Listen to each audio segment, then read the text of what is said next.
everybody, it is Sunday and I am still in Edinburgh, and right behind me is Edinburgh Castle.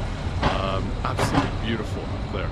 So I've already spent a day in Edinburgh trying to figure out what I wanted to cover for Travel Bear, and here are some of my highlights. So first of all, I am sort of on Princess Street, and this is definitely the shopping mecca of Edinburgh. So if you're looking for your high-end shopping, this is where you go. Edinburgh is definitely a tourist destination. You know, it's a stunning place to see, and you know, you'll definitely see some very beautiful sights in this video. Transit is easy here in Edinburgh, and you can see that there's a tram line. So they have one tram line, lots of buses, Uber definitely, and taxis as well. Between Uber and the taxis, I've already mentioned that the taxis are very expensive in the city. So to go from, you know, about 6 kilometers, it's about 15 quid. So I do find taxis to be very expensive in this country. So definitely use public transit. It's £1.70. Yeah, it's the way to go in this city. I'm in the Princess Street Gardens, and definitely a place worth visiting if you happen to like gardens. I have to admit, I don't have much of a green thumb, nor the patience for it, but I certainly do appreciate a good garden when I see one. So the memorial here is in honor of the Polish men and women that fought in World War II for the freedom that we have today. So a very cool monument. It was actually placed in 2015, so relatively new and fantastic. Wojtek the bear. So essentially he was a brown Siberian bear, and he was enlisted in the I believe it was the Polish army, and essentially became a private, was promoted to corporal, and from there he, after serving his time, he was placed in the Edinburgh Zoo and lived his life out there. So, of course, markets are around the city as well. So you've got a little bit of a market starting up there, and really on Princess Street, just a lot of sort of shopping in behind on the side streets, etc. And of course, a fair bit of shopping north as you get up to Rose Street, etc. It's still only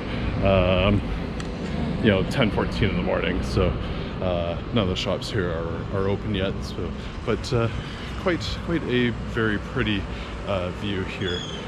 Very pretty area of the city. Quite old, not as old as the Royal Mile, but still quite beautiful. Of course, down George Street, much the same. So there you go. That's where you can go shopping. Oh, yay. So Edinburgh and Glasgow are full of statues. So this one commemorates a visit, I should say, of King George IV here in Edinburgh. And then there are definitely others that are representative of Scottish history and time periods. For example, what I talked about with Wojtek the bear. So I was told to come up to Calton Hill because of the fantastic views of the city, and you know, you definitely get them. So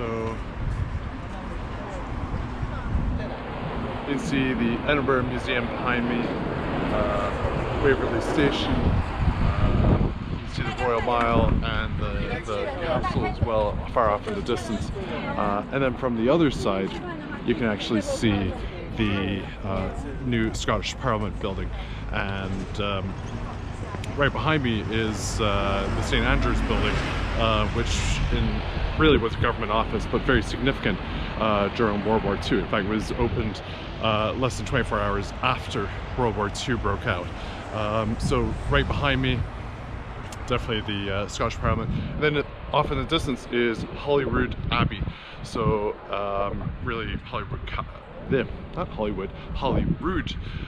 Castle, which is one of Her Majesty's properties. So just a stunning view from up here at Calton Hill. The Scottish Parliament buildings, they are open 6 days a week for people to tour for free. And right behind us is the Palace of Holyrood House and Holyrood Abbey. So it's just beyond these buildings here. The Palace at Holyrood House. This is the Queen's official residence here in Scotland. So quite a tourist attraction. You can actually go ahead and tour the castle. There's a cafe here and everything else that you'd expect from a tourist destination. Just outside is the Scottish Parliament, which is over this way.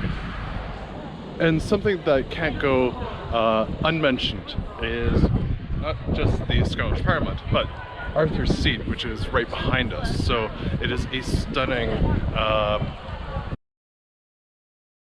perfect for hiking in and for some amazing views of Edinburgh that you can get up from up there. So I'm not actually going up there because I'm not really dressed for it appropriately. I don't have the right footwear, but definitely something that I'd love to do in the future.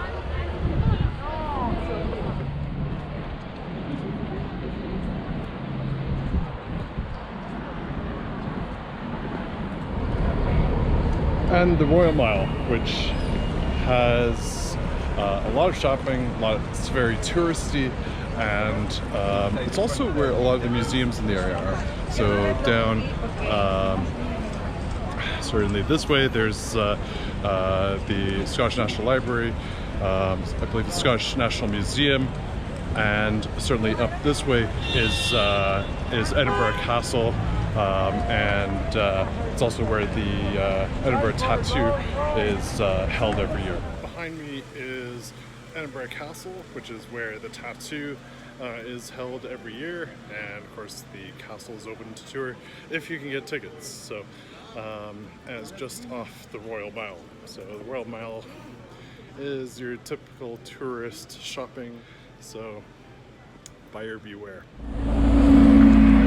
So I neglected to mention that when over at the Princes Street Gardens, there's the Scottish National Gallery, the Museum on the Mound, and also the Scotch Monuments. So all certainly visible from this view here, which is just next to Waverley train station.